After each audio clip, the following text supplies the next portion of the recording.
Segunda de Corintios capítulo 5, versículo 21 dice: al que no conoció pecado, por nosotros lo hizo pecado, para que nosotros fuésemos hechos justicia de Dios en él. Este versículo es uno de los más importantes de la Biblia para poder entender la obra maravillosa de Cristo en la cruz. Nos muestra el intercambio que ocurre en la cruz. Jesús, quien no conoció pecado, se convirtió en pecado en nuestro lugar para que nosotros fuésemos justificados por Dios.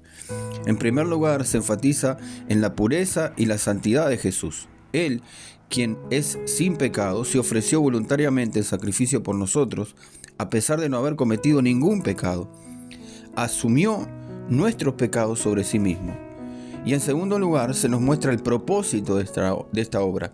Al que no conoció pecado, por nosotros lo hizo pecado, para que nosotros fuésemos hechos justicia de Dios en él.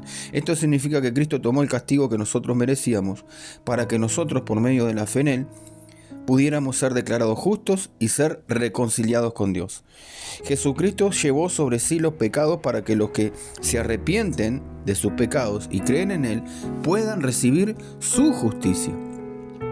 Como Cristo llevó los pecados de todos los que creen en él, Dios considera y trata a los creyentes como si fueran legalmente absueltos, hechos justos.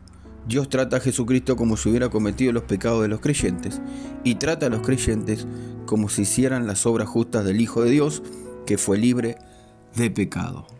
Al que no conoció pecado, por nosotros lo hizo pecado, para que nosotros fuésemos hechos justicia de Dios en él. Mirá el amor que Dios tiene para contigo a través de Jesucristo.